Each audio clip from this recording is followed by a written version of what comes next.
Okay, so here's the last set of notes for our chem unit.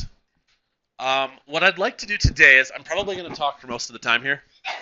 Someone already asked about doing progress logs. Can we just do that all tomorrow? Because I want to just spend today doing catch up on this last unit, try to do a solid job of review, and then tomorrow let's focus on I'll get all that marking stuff back. Is that fair?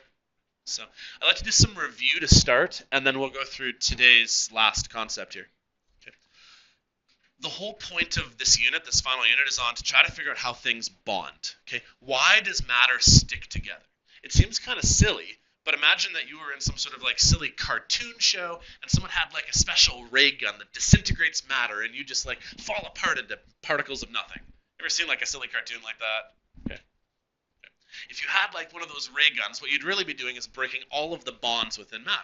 And if you did that, then you just have like a pile of carbon and oxygen and nitrogen particles just all sitting there, disintegrated, right? What is it that keeps this thing stuck to this one?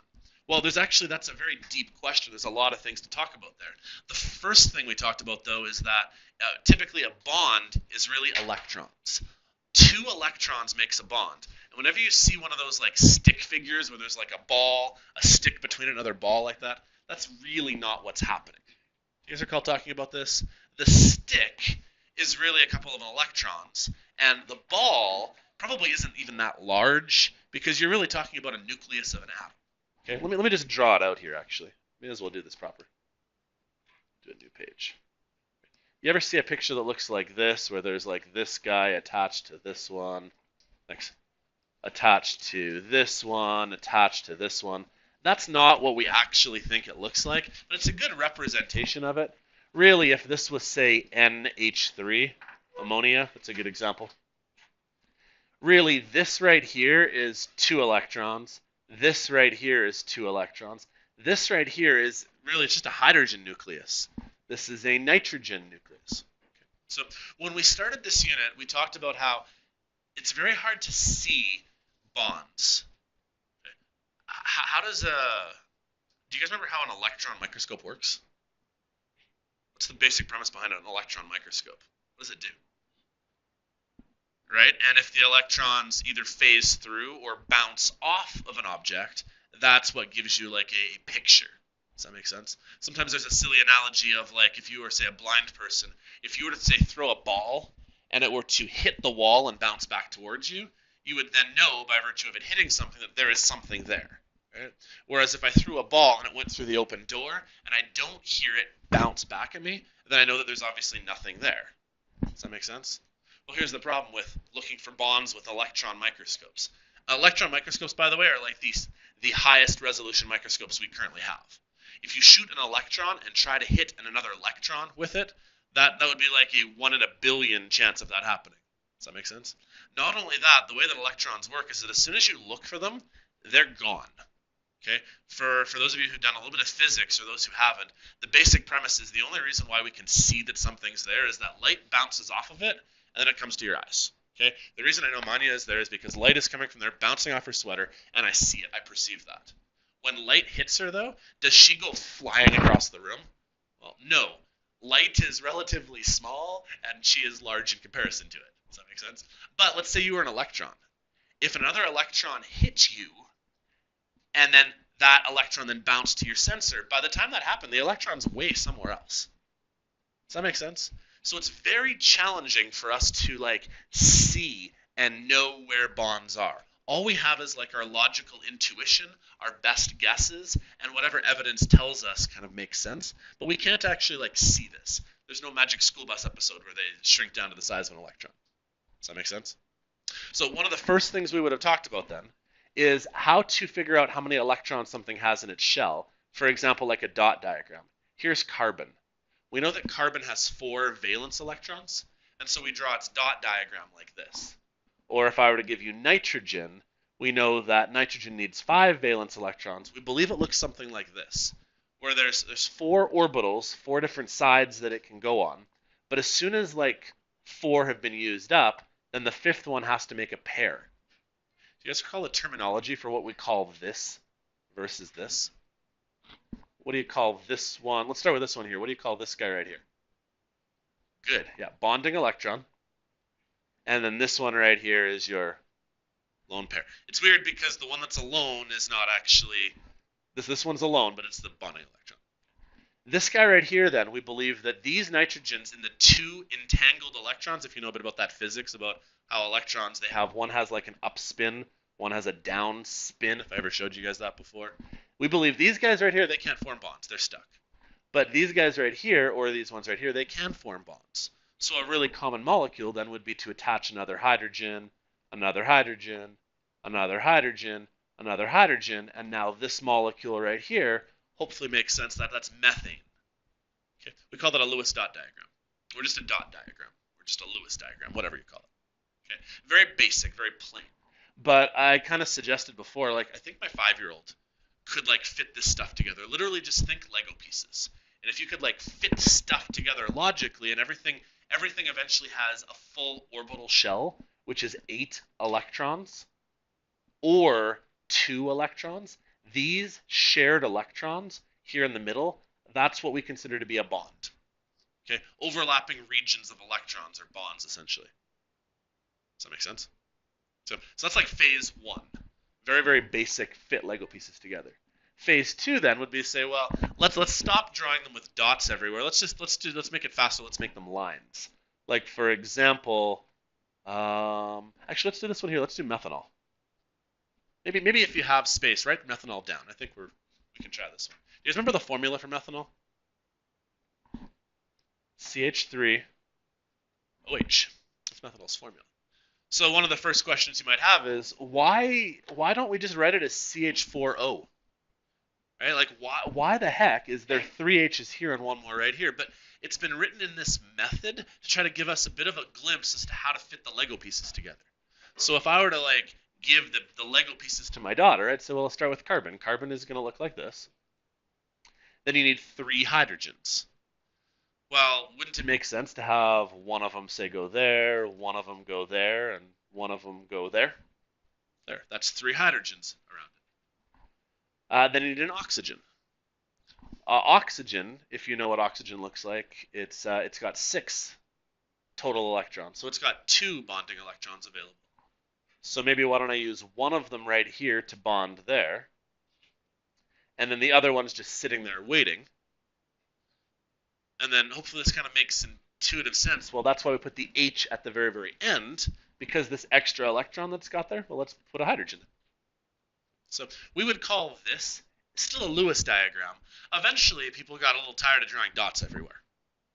So either we call it a structural formula or a Kekulé formula, but another way of writing it would be just to do it like this, with lines everywhere. Again, these lines really represent shared regions of electrons, but we can't find them. As soon as you look for the electron, it's gone. Okay. When you learn about cool physics stuff, Heisenberg's uncertainty principle basically makes it as soon as you try to look for it, you know where it was, but you don't know where it is. It's a weird paradox. That sound good so far? The last thing we talked about then would be that these things don't actually exist on flat 2-dimensional paper. I gave you guys all those molecules to play around with, which I hope you had fun with. It's a lot of fun to do the tangible stuff. We have to try to draw this in 3 dimensions. Okay. There were 5 main types of shapes I need you guys to know. I'll just write them out here, I guess. Here's the 5 shapes you should know. One is linear. Linear is where literally it just goes in a flat, straight across line. Like A goes to B, goes to C, and it's just all straight across. However, there's other shapes, like say the bent or V-shaped one. It's also known as angular. There's like 3 names for it. And it would look like this. A goes to B, back up to C with a little bit of a bend to it. What's the most commonly known shape that has the bend to it? Yeah, water. H2O has that shape to it, yeah. Now, neither of these ones here really need to be drawn in 3 dimensions yet. You can probably get away with it just being on flat paper still. Another one is something where it has to go in 3 directions. This would be something like, say, a trigonal pyramid. And this one you actually do need to draw using our stereochemical method. If you guys recall this at all, what you end up doing is let's put B in the middle, I guess. If A goes over here like this, we used a dotted line to represent that it's going into the page, and we use a like wedge, like a thick black line, to indicate that something is coming out of the page. Is this ringing a bell? I know it's been 2 weeks, but does this sound familiar-ish? So this is a trigonal pyramid. It needs to be in, it's like a tripod essentially. It needs to be in 3 dimensions. What's probably up here? Yeah, probably there's a lone pair of electrons. We don't usually draw it, but that's probably what's in that location there. Okay. A fourth shape is also in 3 dimensions. It's called a trigonal planar. And it would look something like this: B to A to D to C. But the reason why it's flat is most likely because there's a double bond on one of them. And it only goes in 3 directions, but it goes completely flat. And then the last shape is tetrahedral. And it goes like this. One of them goes up, one of them goes over, one of them goes into the page, one of them comes like out of the page.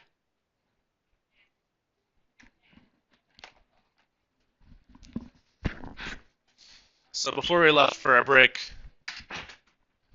some of you got a chance to play around with that 3D software and kind of see some molecules in 3 dimensions, or at the very least, I think you all had a chance to like play with the molecule kits. Okay. The basic concept, though, is I need you guys to be able to predict and figure out what sort of shapes of these 5 shapes a molecule is going to have. So if I go back up to methanol now, we got to figure out like what is this going to look like in 3 dimensions. So the key to this one here then is start to consider, well, like what sort of shapes does each molecule have around it? Is this hydrogen right here a central molecule? This hydrogen right here, is it a central one? Okay. However, this carbon right here, is it a central molecule? Yeah. Okay, perfect. So now take that carbon right here and figure out what's the most logical shape for this carbon right here. Take a stab at it. Is it going to be linear? Why not? Well, linear only goes to like 2 different things. This thing goes to 4, right? What's the only shape that we've learned that goes in 4 directions? Tetrahedral, yeah. So if I want to start trying to draw this in 3 dimensions, I might do this. I'm going to go up 2 on hydrogen. I'm going to go... Now, sometimes you have to think a little bit ahead. I am going to want this to go tetrahedral. Maybe I should consider, though, what this oxygen is going to do, because that's the only other central one I have. Anybody know what shape this oxygen is going to have? It's not linear. It's actually bent. Why is it bent, though? I didn't draw them, but see how above here there were lone pairs? Those lone pairs make it have a bent shape. So maybe I should actually draw the bent one first. I'm going to draw like a bend from oxygen to hydrogen. That's a good way of getting the bend to show like that. And then now that I've drawn this one up and this one over, for the carbon, why don't I draw over this way the hydrogen going into the page, and this way here the hydrogen coming out of the page, and there, this is now a pretty reasonable 3-dimensional rendering. I mean, obviously it's not actually like with computer generated, but can you guys visualize kind of how this should look? The idea here being that there should be some lone pairs on that oxygen in that general vicinity. They can't form a bond, but they do require space.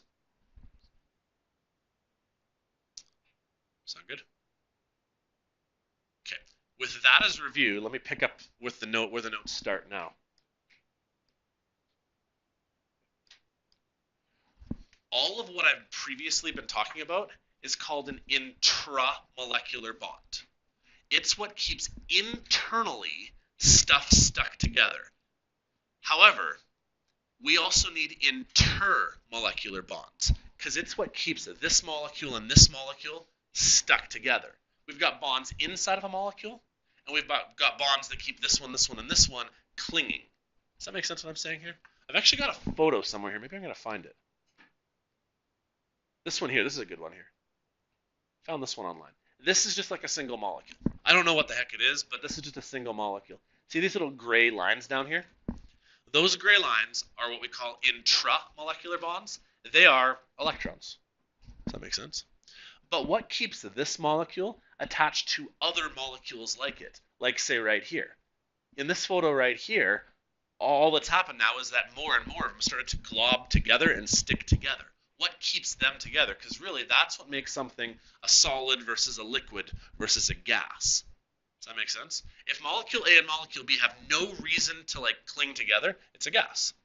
If molecule A and molecule B have a little bit of reason to stick together, they're a liquid.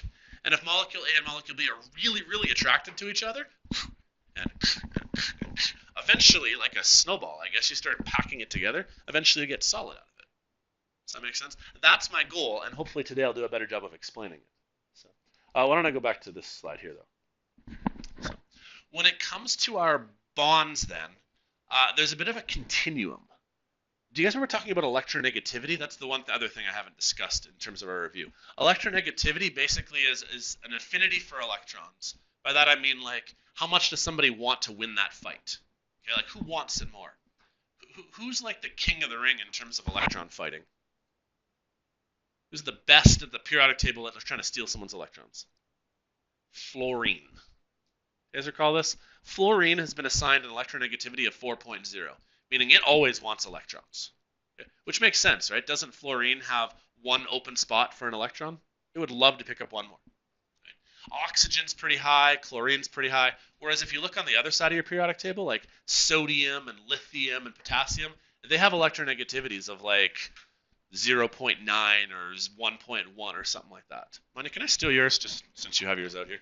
You guys remember doing this?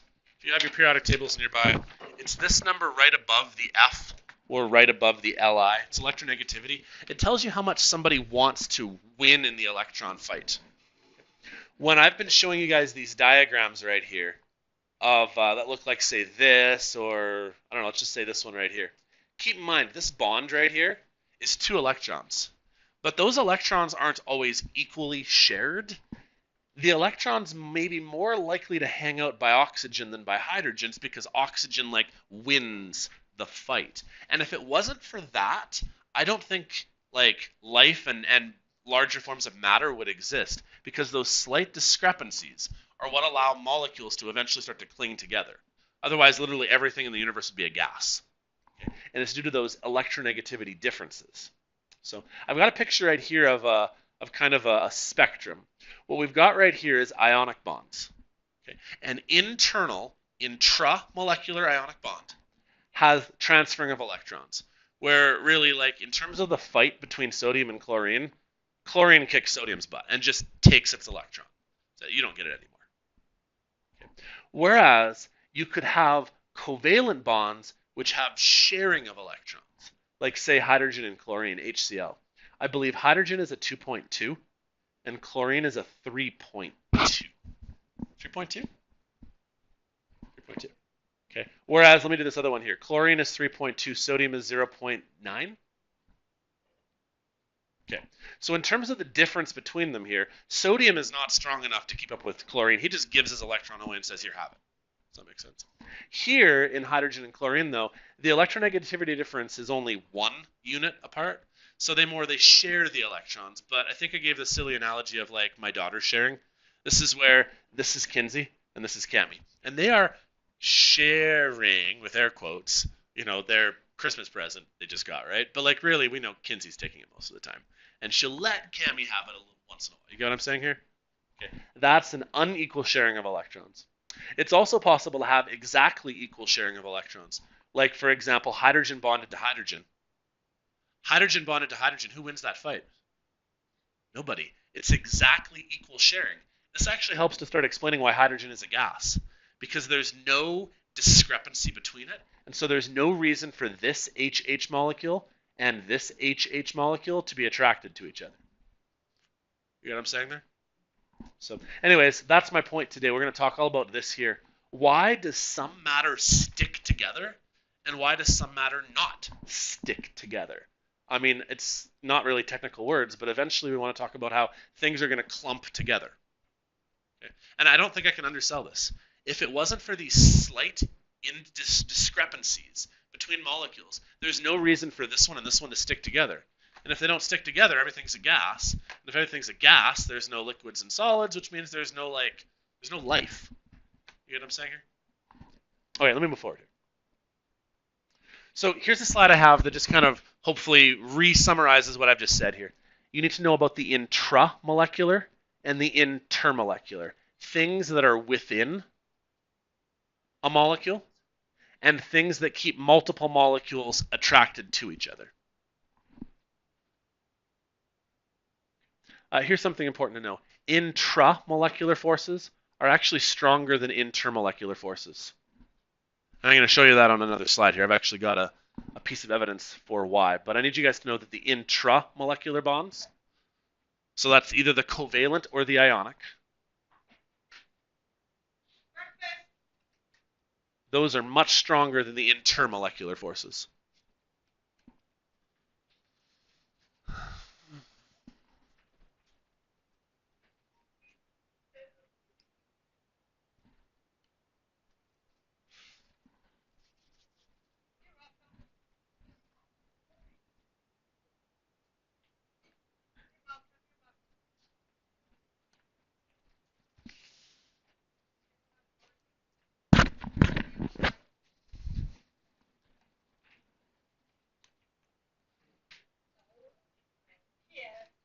Thanks, guys. Okay, remember how I talked a few minutes ago about how we can't actually see bonds? Here is some evidence, though, that we have regarding them. It's more indirect. It's about water. Okay? One of the things we can do with water is boil water. Okay, what temperature does water boil at? Give or take 100 degrees Celsius, depending on your altitude. Okay, so if you increase the temperature and add energy, it's very easy to break the bonds between water molecules. I'm not talking about breaking the bonds inside of water, but if I had liquid water, I can turn it into gas water if I add 41 kilojoules for every mole. Okay, this is what I mean by this is you upping the temperature. Up the temperature to 100 degrees Celsius, give or take, and you can take this water molecule and this water molecule, and they used to be kind of stuck together, and then you can separate them from each other, and now they're moved. That's breaking an intermolecular bond. Okay? We've discovered it takes this much energy to do that. But we can also chemically break the bonds inside of water. For example, if I were to take that same water molecule and make it break up into oxygen and hydrogen, where literally these bonds right here get broken, we call this the decomposition of water, where you literally take water and make hydrogen and oxygen gas out of it. I know I'm kind of cheating here by putting a 1/2 there because that's not really the way we would do it, but you guys can see it takes way more energy to actually like cleave the bond inside of water and rearrange it. Does that make sense?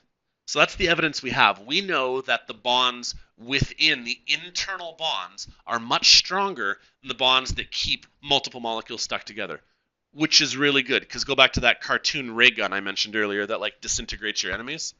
If it wasn't for the fact that internal bonds are very strong, all of a sudden matter would just decompose and just fall apart. That wouldn't be good.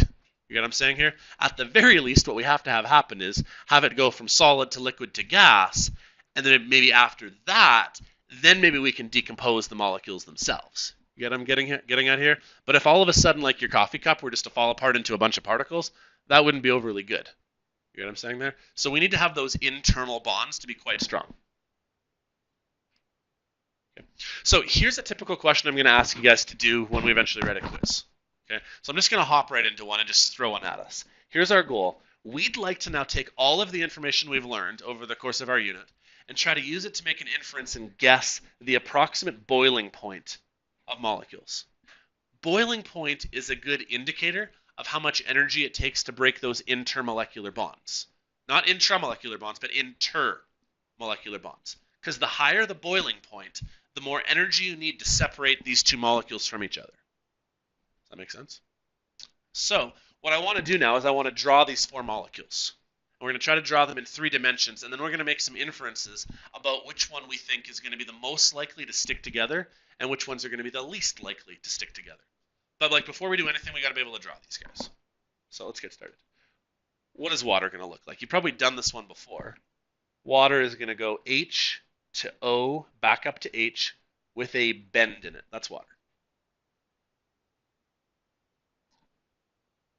Right, there's one.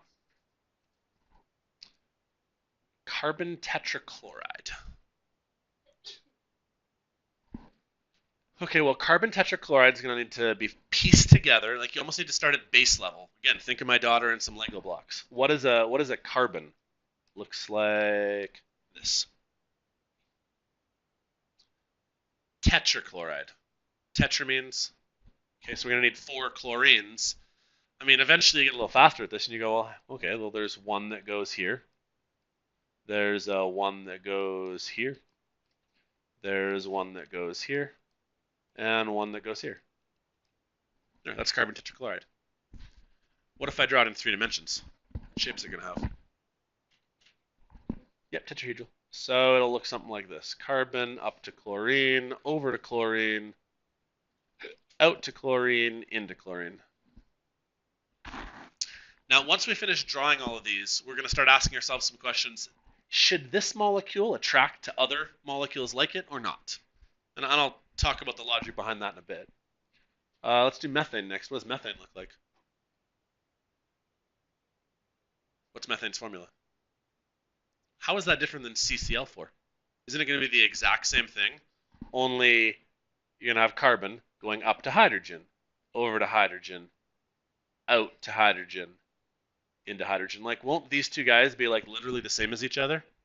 Except one of them has chlorines and one of them has hydrogens? Does that make sense? Okay. Last one, hydrochloric acid. What's its formula? No, it's about as basic as you can get. H bonded to Cl, it's linear. Like there's nothing special to it, it's just 2 pieces to it. So here's our goal. When we're done, we would like to make an estimation and rank these guys based on their boiling points from lowest to highest. Now, if you guys know anything about these molecules, you probably can actually take a guess as it is. What state of matter is water? Water is usually a liquid, maybe even a solid if it's cold enough for it to freeze. What about methane? Methane's a gas, yeah. Now, I mean, those are the ones that I expect you to know a little bit about. You guys have worked with hydrochloric acid before. What state is that? Like a liquid, aqueous liquid sort of one. And does anybody know carbon tetrachloride's state of matter? No, it's actually a gas. Anybody ever heard of CFCs, chlorofluorocarbons, that are banned from the environment? This is a CFC, it's a gas. Okay. Now, here's my goal though, is although maybe you knew a little bit of that, I need to show you why these ones have the rankings they do. I'm going to rank them from 1 to 4, and then I'm going to go through some slides, and using the slides, I'm going to show you why we rank them this way. Okay. If I want to have the lowest to highest, the lowest one was methane. Methane has the least amount of stuff keeping it attracted to each other. The one after methane is carbon tetrachloride. It's the next one up. Carbon tetrachloride is a little bit more likely to be a liquid than methane, but not a ton more. The next one would have been hydrochloric acid, and water is last. Now, over the next few slides, I want to explain to you how I just knew that. Okay, but maybe some of you already have some guesses as to why. Which two were the 2 that ended up at the bottom? This one and this one. What do they have in common? Say it louder. They're both tetrahedral. That's true. Yeah. Well, the reason why, my question is, why are they both gases, though? And so looking at their internal structures, I agree, they're both tetrahedral, but there's one more thing about them. They're both symmetrical. They're both even. Does that make sense? Like this one right here, it's getting pulled in 4 different directions very evenly. And so is this one right here. Whereas what about in the hydrogen chlorine one right here? Is that one an even molecule between like hydrogen and chlorine? Who wins that fight?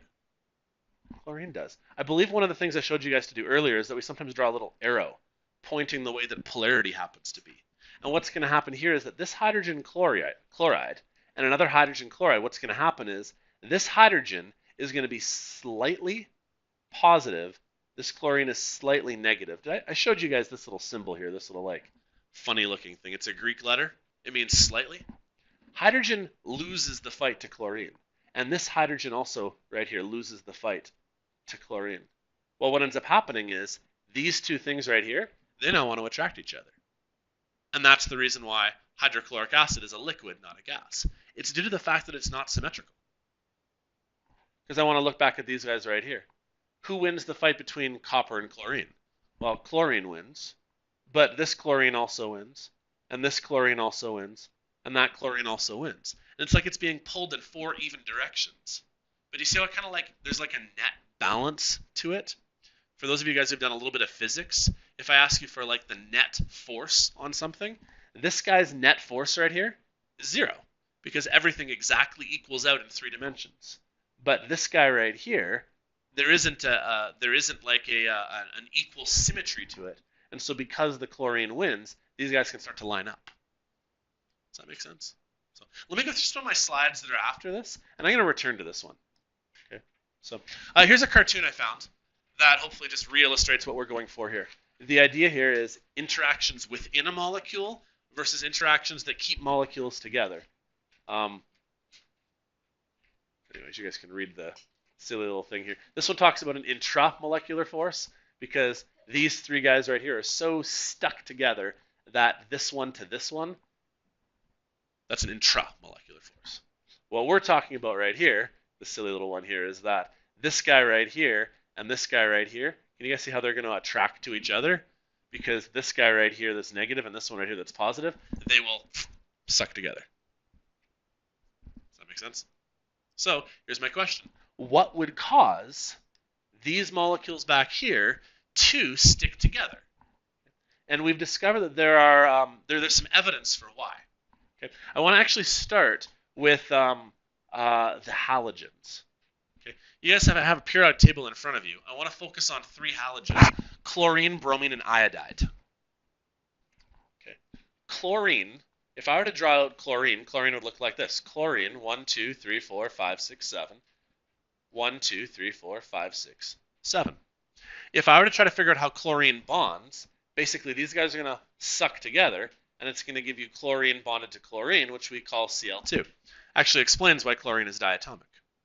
Well, if you look at the periodic table, chlorine is believed to have a gas state most of the time. But let's say you go down one to bromine. Bromine looks the exact same. 1, 2, 3, 4, 5, 6, 7. 1, 2, 3, 4, 5, 6, 7. Has the exact same thing. Bromine bonded linearly to bromine, Br2, but bromine's state of matter is a liquid. Why? Good question. Keep going. Iodide. Iodide has the exact same setup. 1, 2, 3, 4, 5, 6, 7. 1, 2, 3, 4, 5, 6, 7. Iodide is also diatomic. But if you look at your periodic table, iodide's a solid. So this is something that perplexed chemists for a long time. They should logically all bond the exact same way. This one, and this one. They're all the exact same as each other. They're all linear, symmetrical molecules. And yet one is a gas, one is a liquid, one is a solid. Why? By the way, I'm going to flip back to this one right here. It's kind of like this one right here and this one right here. You see how they both have roughly the same shape to them? How are we going to tell the difference between one that goes carbon to hydrogen and one that goes carbon to chlorine? Well, what they believe here is that, I'm going to skip ahead to, we'll start on this slide here. It wasn't until 1873 that a guy named Johannes van der Waal finally started to put some ideas together as to why this occurred here. And he realized that they could not be polar. We've already used that word polar before, the idea about how 2 molecules stick together due to a positive and negative sticking to each other. But if I go back to the slide right here, is this chlorine going to be a positive and that chlorine being a negative? Well, that doesn't make sense. Why doesn't it make sense for this one to be negative and this one positive? So they can stick to other ones. Who wins the fight between 2 chlorines? Nobody. Does that make sense? Like it's an exact tie. So there's no reason for this bromine molecule and this bromine molecule to stick to each other because it's not like that guy's going to be positive and that one's negative. That doesn't make sense. So van der Waal was trying to explain that, And like any good scientist did, he named it after himself. He named his rationale the van der Waals force. Okay, and we actually now believe there's at least two forces that make up what he discovered. But here was his rationale. Okay, let me skip ahead here. Okay, can you go to this one right here? Find this slide here. I've already discussed this concept. Van der Waals was really discovering things that were known as dipoles. Okay, if I use the word dipole, does that make intuitive sense? Like, do you get what I mean when I call something a dipole? Di meaning two, poles to it, like a positive and a negative, or a north and a south. Does that make sense? So Van der Waals was discovering what I've already described to you, the idea of if you had a molecule right here, that this side right here was negative and this side was positive, and if this side here was positive and this side here was negative. Do you see how these two things here, they'd be attracted to each other? Okay. That's a dipole force. Okay. And really the big idea behind this is there a polar bond? And what's the geometry look like? If the geometry fits like that, and there's a bit of like lopsidedness to it, you could have molecules that want to be attracted to each other due to these polar dipole forces. However, I've just got pictures to describe it, but I think, do you guys get the idea of how these dipoles stick together? Have I covered that well enough? Like here's hydrochloric acid, by the way. Hydrochloric acid has hydrogen and chlorine. Who wins the fight between hydrogen and chlorine? Chlorine. Is it a knockout? No, but chlorine wins. So it means that chlorine is the negative side, hydrogen is the positive side. This chlorine is the negative, this is the positive side. This right here then is known as a polar covalent bond. But there's an attraction right here between this hydrogen and this chlorine. We call it a dipole attraction. Van der Waals called it a van der Waals force because he named it after himself. Good. That's the second part here. Can I go to this slide here? And then I'm going to answer your question, though, but that's a great question. How does that work with the next one here? They struggled to answer this question here. Here was another one similar to it. They found the boiling points of three different molecules here. Here's carbon with hydrogen, silicon with hydrogen, germanium with hydrogen. All of them have the exact same basic structure. And yet, this one has the lowest boiling point. This one has the highest boiling point. What that means then is that this one has the least attraction, and this one has the highest attraction. Does that make sense what I'm saying here? As the boiling point goes up, there's more attraction between molecules. The question is, why is there one? Okay. I'm going to go stand at the back of the classroom now because I can point to the periodic table. And I want to see that you guys can figure it out without looking at my next slides. If you have, I guess you've already seen it then. So I'm just going to share here.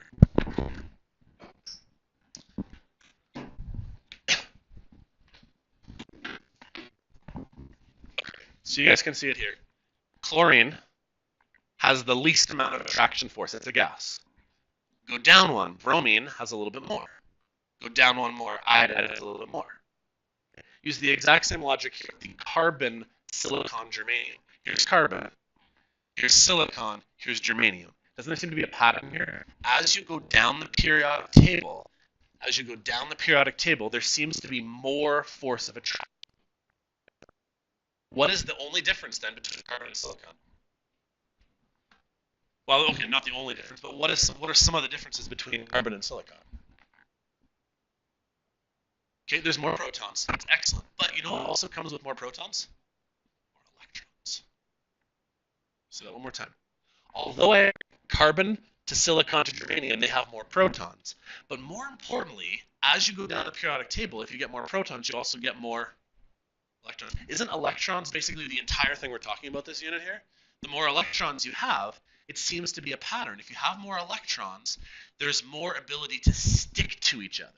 But doesn't that make sense? Wasn't electrons what causes things to stick to each other in the first place? So let me review that one more time. Chlorine has 17 It has 17 electrons. That's important.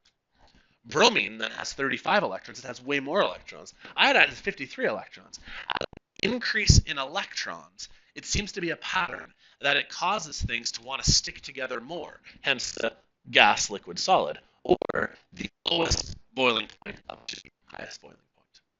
makes sense. I'm going to go to my next slide here, and I'll talk while I move. Someone who figured this out, his name was Fritz London, like the town London. He discovered this concept and named it after himself. We call it a London force, and I've got some slides on it right here. There it is, Fritz London. And basically, here's the idea. He thought of something called a temporary dipole. That's his theory, a temporary dipole. It's not a permanent dipole, but it's like a magnet that takes place just like for a brief instant. And I've got some slides to kind of show you how his logic works. Okay. Imagine you've got two molecules here. This one right here, let's just say it has 4 electrons, and this one right here, it says it has 4 electrons. Okay. What happens if, for a brief moment in time, these 2 electrons that were on the left-hand side of the molecule, let's say they meandered over here and they ended up being on this side of the molecule right here, just for a brief second. Remember, electrons can move wherever they want, right? So is this molecule right here, this atom right here, is it any different than this one right here? Well, no, it's just for a brief second, a nanosecond in time, these 2 electrons kind of wandered over into this vicinity over here. Do you see how this guy right here temporarily then has a dipole? Because really, this side over here is positive, this side's negative. Now, if you know a little bit about your electrostatics, especially I know the 4 of you who did physics, hopefully this makes sense. And to you guys who haven't done physics, hopefully this still makes sense, though. As soon as you put a whole bunch of negatives over here, what's it going to do to these negatives in this side right here? Do negatives like being by other negatives? So all of these electrons in this guy right here, they're going to move far, far away as well. Does that make sense? Because these electrons right here, if just for a millisecond, nanosecond, they just all ended up over here, isn't it going to cause these guys over here to want to go further, further away as well? And what it does is it induces a dipole. Now, this only is going to last for a second. A second later, it's going to pop back to normal. But all it takes is a slight irregularity or a few more electrons move to a new location. And all of a sudden, hopefully you guys can see now these electrons can attract that positive right there. Well, here's the logic. Is this likely to happen if you only have 4 electrons? Well, not really, because that's not a lot of electrons. What if you have 53 electrons? Is it likely if you have 53 electrons, if I were to draw them, I won't draw them all, but let's just imagine we up the scale here. Let's say that there were 53 electrons, 1, 2, 3, 4, 5, 6, 7, 8, 9, 10, 11, and they were evenly spread out. If you had 53 electrons, is it likely that, say, 2 of the electrons would just happen to pop onto the other side? That's logical, isn't it? If you had hundreds of them. Well, now all of a sudden there is a very, very slight imbalance. But now this side of the molecule is slightly negative, just temporarily. And this side over here is slightly positive. Well, wouldn't that induce the next one to do the exact same thing? And induce the next one to do the exact same thing? Wouldn't that give things just a little bit of stickiness? Does that make sense? A little bit. We're not talking a lot, but just enough. That's what London discovered. And I got this picture here. It's in color on mine. I'm sorry if you probably don't have color, it won't make as much sense. But what they've done here is they've given blue and red to each molecule here. Blue meaning that this thing right here has a bunch of electrons, however many electrons it has. And let's just say that for some reason, there's a few more electrons on this side right here than there are on this side right here. Normally it was supposed to be, equal, but let's say there's a few more electrons on this side here. Well, then that same thing could happen in this one, and this one, and this one, and this one. And eventually this red and this blue have a little bit of attraction to each other. Not a lot, but a little bit. And this red and this blue have a little bit of attraction. And this red and this blue have a little bit of attraction. Does that make sense what I'm saying here?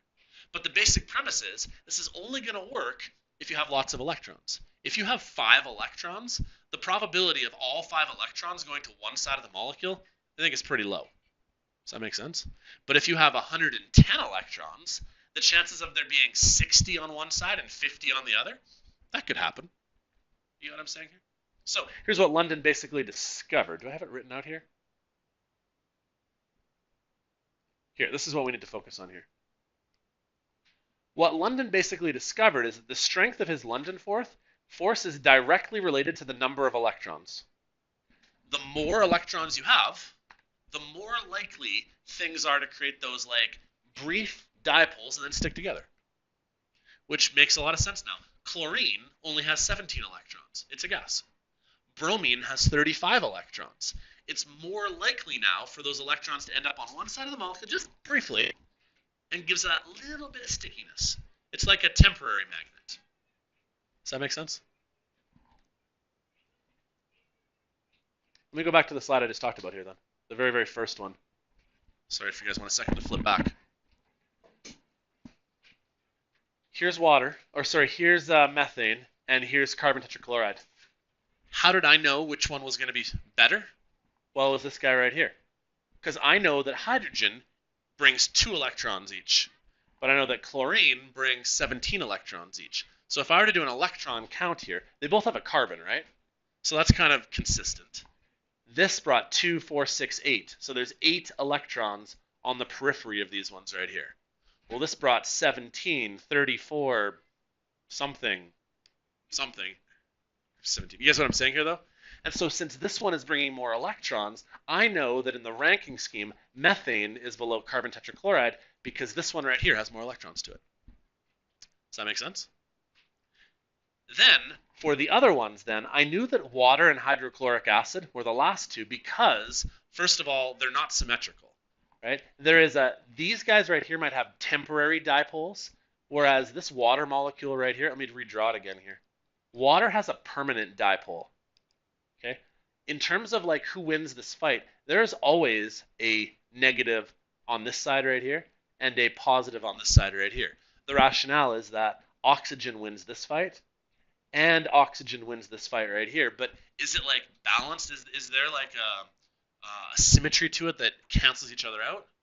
Well, no, because of the fact that it's at a bit of an angle, this side right here of the molecule wins compared to this side.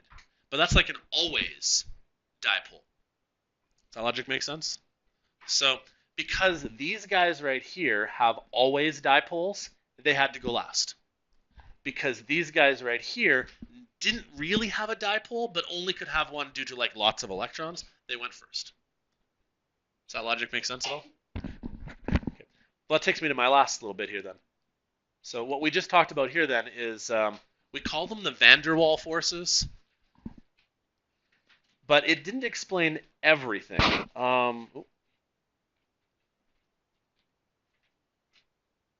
I think I'll probably skip this slide here. Here, I'm going to read off this one here. I rarely do this. Van der Waals forces were very helpful in explaining why matter is able to be attracted to each other, and these forces provided a reasonable explanation for tons of years.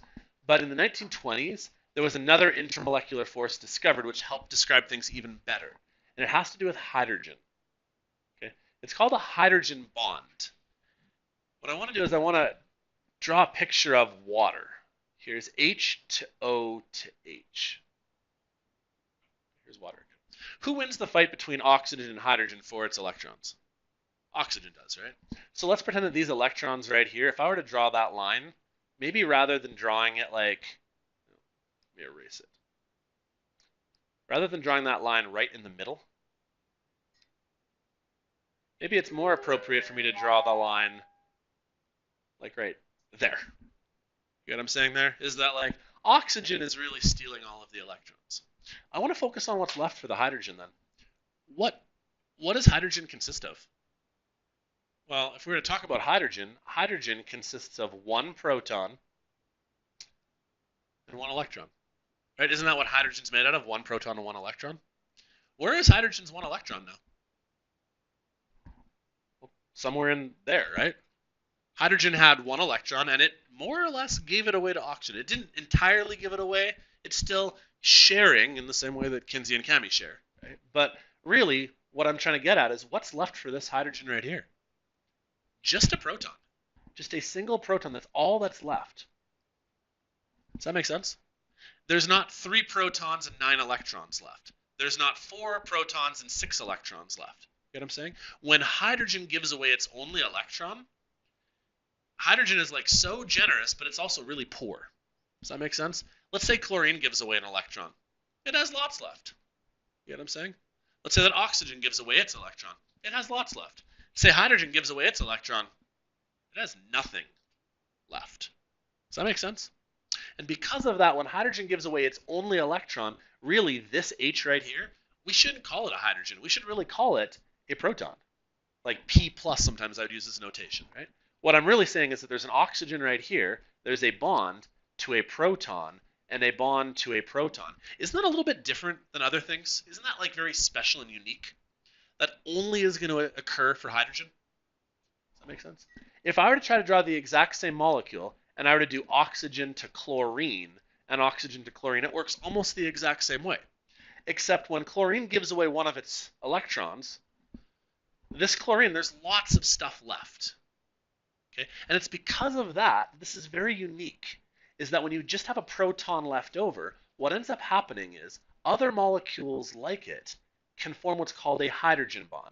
This guy right here is an exposed hydrogen nucleus. Essentially, it's a proton.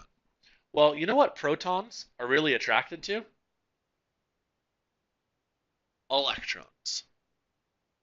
Now, these electrons right here are tied up in a bond. And these electrons right here are tied up in a bond. But what about these guys right here? What do we call these guys? Are they tied up in a bond? They're free to be attracted to protons. Now, we're not talking the protons within its own nucleus. We're talking about the proton of that exposed hydrogen. You've ripped away hydrogen's only electron. It's now a proton. Well, that proton is highly attracted to anything that's a free electron. So bonds won't work because bonds are already being used. But if you have a molecule, essentially, that has two conditions. One, the first condition is you have to have a hydrogen inside the molecule that is exposed. Somebody stole its only electron. It was a bully. But two, within that same molecule, if there are some extra free electrons, some lone pairs kicking around, we can create what's called a hydrogen bond. Why don't I find a picture now? Okay, this one right here should do. What we've got here is your covalent bond between oxygen and hydrogen, but really the electrons are all on this side over here. So hydrogen is now an exposed proton. This hydrogen is an exposed proton. But don't forget, oxygen has lone pairs around the edges. Oxygen has lone pairs around the edges. Well, this proton and these electrons are highly attracted to each other. Because really, don't positives and negatives attract to each other? Now, are we talking a temporary dipole here? No, this is better than that. This is like a full-on positive being attracted to a full-on negative. This is actually the best of all of the bonds we have. Hydrogen bonds are actually super strong, which is actually one of the reasons why water has such a high boiling point in comparison.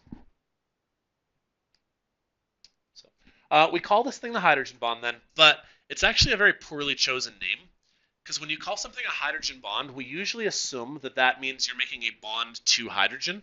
Like, for example, this nitrogen bonding to hydrogen, this right here is not a hydrogen bond. That is a bond to hydrogen. Does that make sense? A hydrogen bond is where an exposed proton attracts to a different electron. So think magnets. The bond is like the attractionary force between this positive and this negative.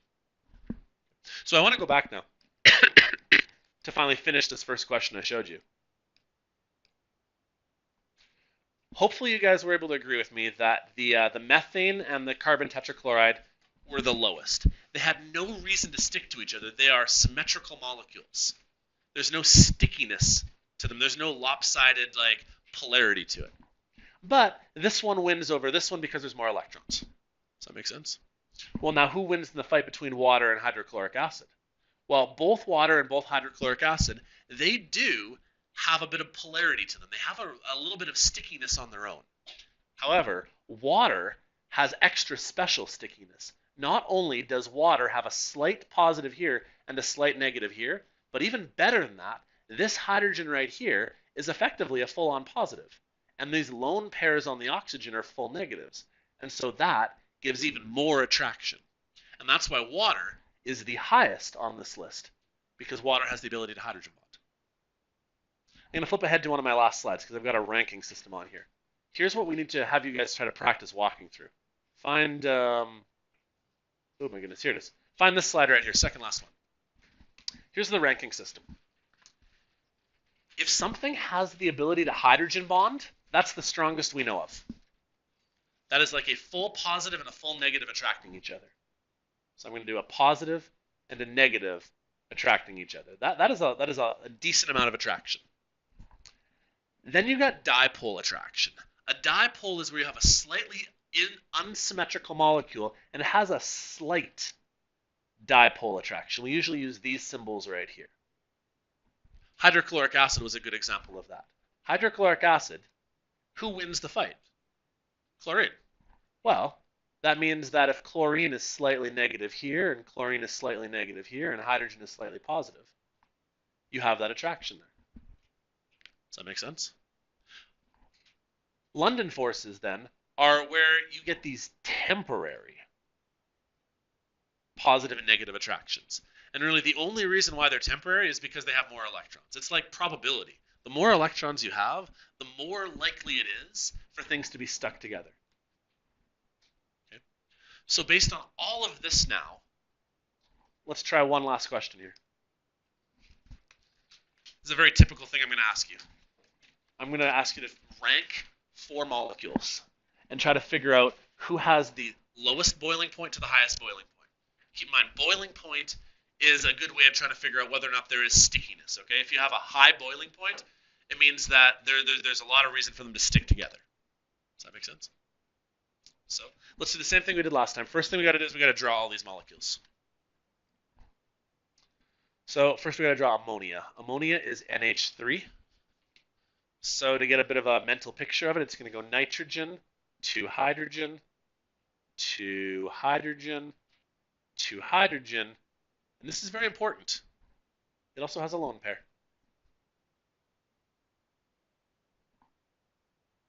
Everybody okay with how I kind of drew the ammonia molecule? I did a little bit faster than I have in the past. Anybody lost on that one? Okay, let's talk a bit about ammonia. Is ammonia going to have a natural tendency to cling together due to polarity?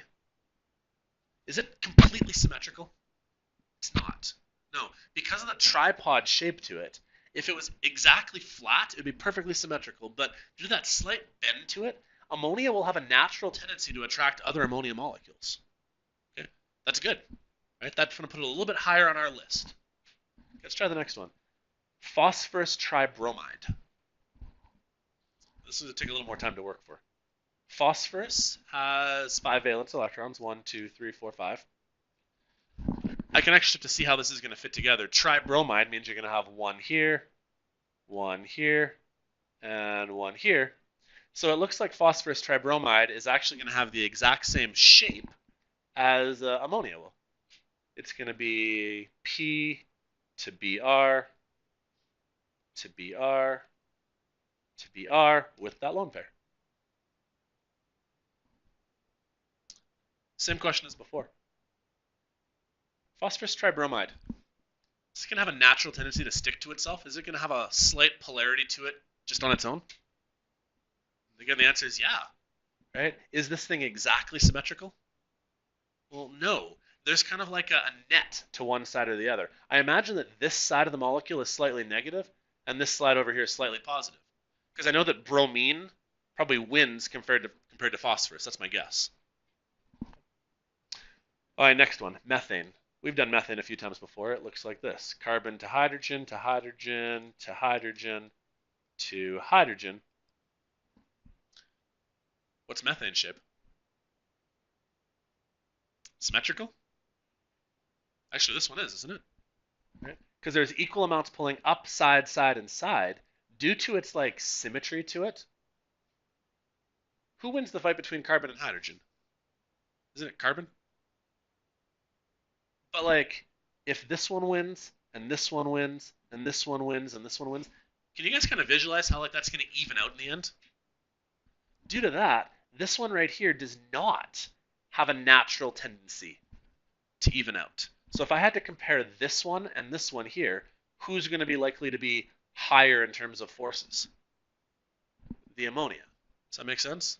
Due to slight indiscrepancies, because it's not perfectly symmetrical, this one and this one should be listed as higher as this guy here. Okay, I got one last one to draw. Ethane. Anybody know what ethane's formula is? C2H6. Yeah. Oh, this one's been more of a challenge. We got to figure out how to fit together using like Kinsey's Lego pieces 2 carbons and 6 hydrogens.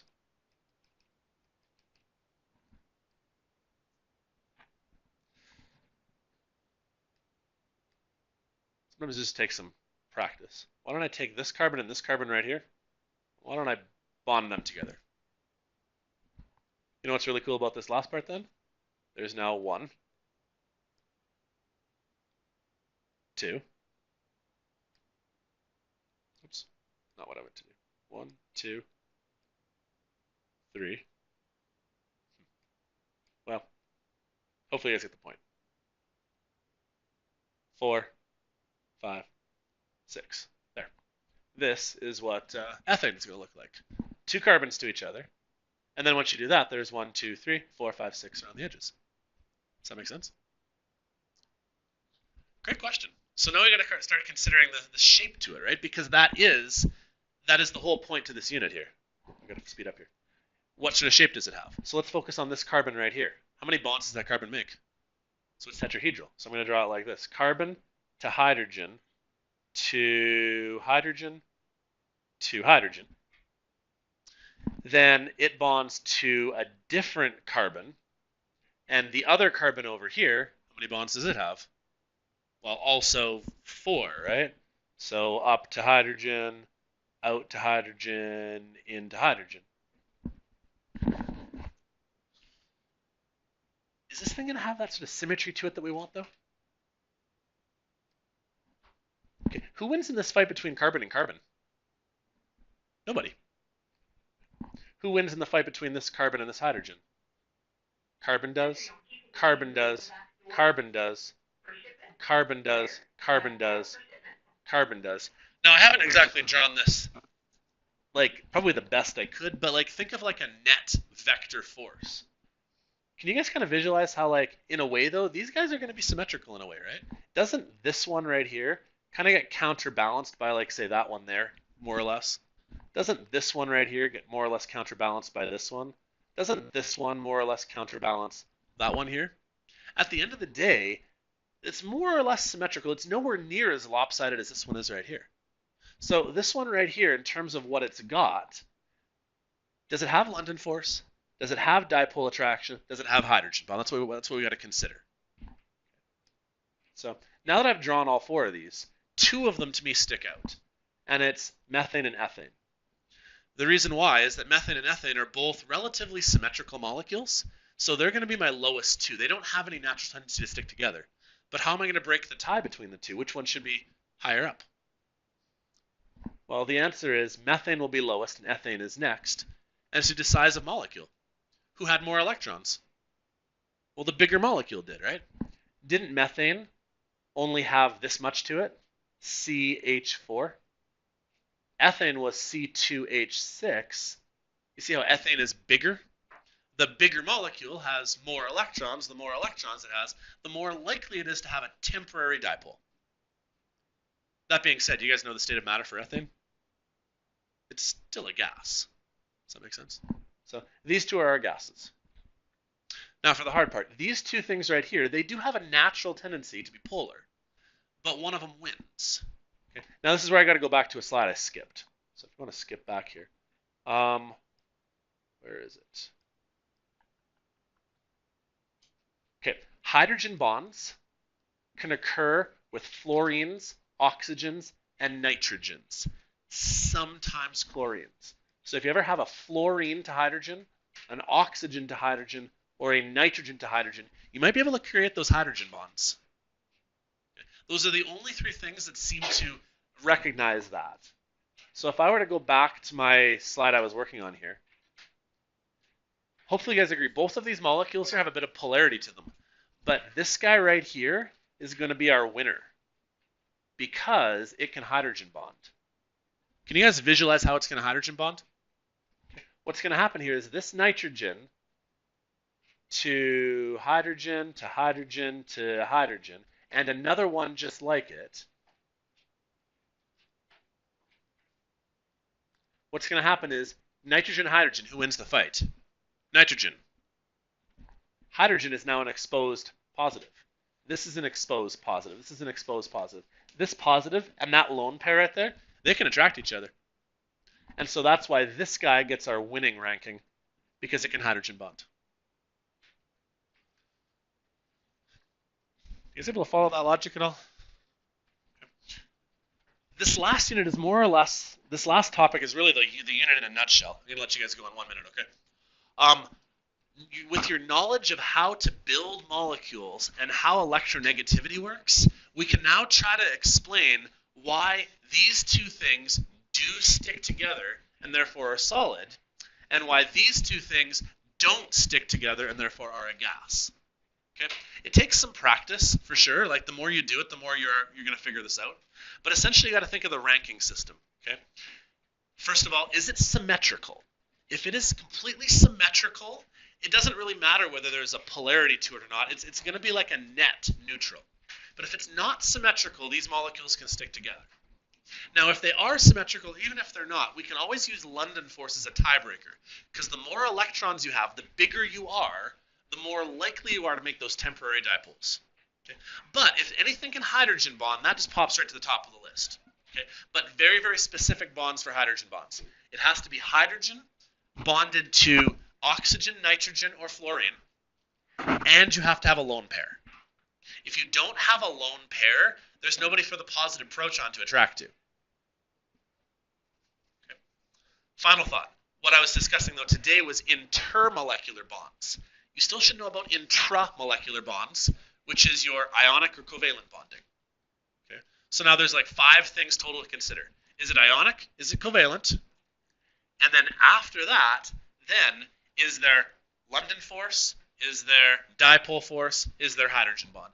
And with all of that information, like I said, hopefully you can start to like estimate how these things rank compared to each other. Sound good? Okay, let's call it a day. Thanks, guys. That's it, by the way. We're done Chem 20.